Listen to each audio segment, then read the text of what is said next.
doesn't fly, it doesn't roar like a jet, it floats silently and explodes without warning. A boat. No captain, no mercy, only a camera and a detonator. This is the new naval threat in the Red Sea, and it's already taken lives. The Houthi movement, operating from Yemen, has been launching what may be the most underestimated weapons of modern naval warfare. Unmanned surface vessels, also known as suicide boats. These are small, fast crafts loaded with explosives. They carry no crew, no visible weaponry, just a guidance system and a deadly payload. They are designed to get close, very close. And when they do, they detonate. At first glance, these boats look almost improvised, built from fiberglass hulls, commercial-grade engines, even modified fishing boats. But don't be fooled. Inside, they contain GPS modules, video cameras, and in some cases, real-time satellite communication.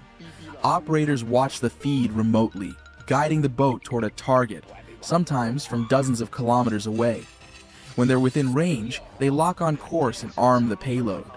The boat doesn't stop. It doesn't negotiate. It just explodes. These aren't theoretical threats. One cargo ship, a civilian vessel traveling through the Red Sea, was struck by a suspected USV. The explosion ripped through the hull. Crew members were killed. The ship was disabled, but stayed afloat. It was a chilling demonstration of what these boats are capable of. Other ships have reported evasive maneuvers, turning at full speed to avoid fast-moving objects in the water. The problem? Sometimes they never see them coming. The U.S. Navy deploys destroyers equipped with billion-dollar defense systems.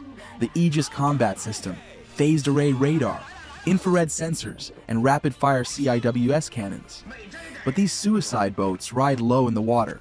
They're small, often wooden or fiberglass, almost invisible to radar. They have almost no thermal signature, no radio chatter, and by the time they're detected, they may already be within detonation range. They're not flying above. They're crawling below radar, right on the surface. Systems like Phalanx or CRAM are optimized for anti-air threats, missiles, drones, fast jets. But intercepting a fast-moving object on the sea, blending in with the wave clutter, that's a different challenge.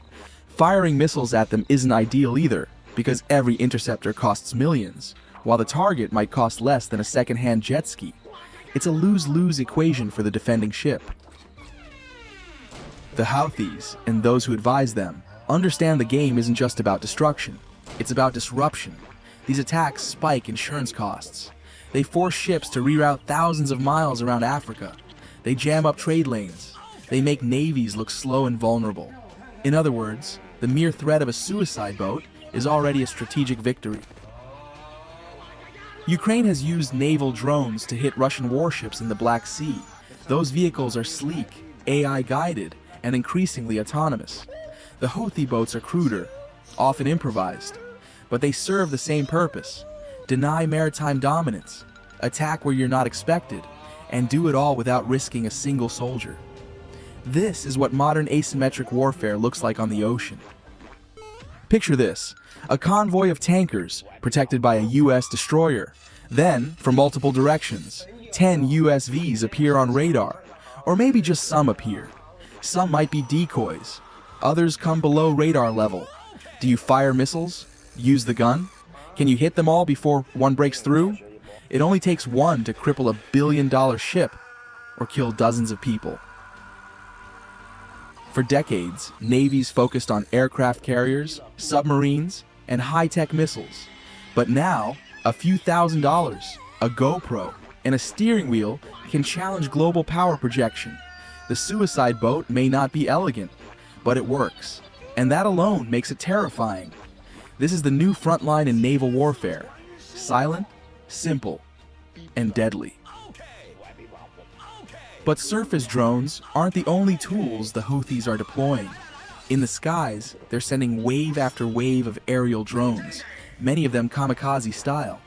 These UAVs, often Iranian designed, fly low and slow, sometimes in swarms, to bypass traditional defenses. They target radar systems, communication nodes, even civilian ships. And like their sea-based cousins, they're cheap and expendable. And then there are the missiles. Anti-ship ballistic missiles, cruise missiles. Some launched from deep inside Yemen, others from mobile platforms. They've already struck vessels in the Red Sea and beyond, showing that the Houthis now possess long-range capabilities previously thought beyond their reach. Combined with suicide boats and drones, these attacks create a multi-layered threat matrix, one that challenges even the most advanced navies on Earth. The US Navy is heavily present in the Red Sea, with destroyers, aircraft carriers, and other advanced ships patrolling the waters to ensure freedom of navigation and protect commercial interests. These ships are equipped with some of the most sophisticated defense systems in the world: radars, interceptors, and countermeasures designed to defend against missiles and aircraft. But even these high-tech behemoths are not immune to the threat of unmanned surface vessels. Despite their advanced systems, the nature of the threat, small, fast-moving, and often invisible to radar, creates a constant risk. A single successful strike from a Houthi suicide boat could cripple or even sink a US warship, demonstrating just how vulnerable even the most advanced military forces can be in modern naval warfare. The US Navy deploys advanced fighter jets like the FA-18 Hornet and the F-35 Lightning II in the Red Sea and the Persian Gulf, designed to intercept aerial threats. But can these fighters be effective against the small, fast suicide boats that the Houthis use in their attacks?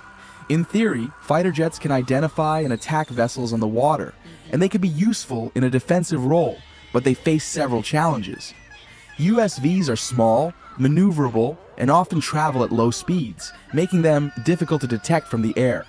Additionally, operating close to the water's surface, these boats can blend in with the waves, reducing the chances of timely identification by the fighters.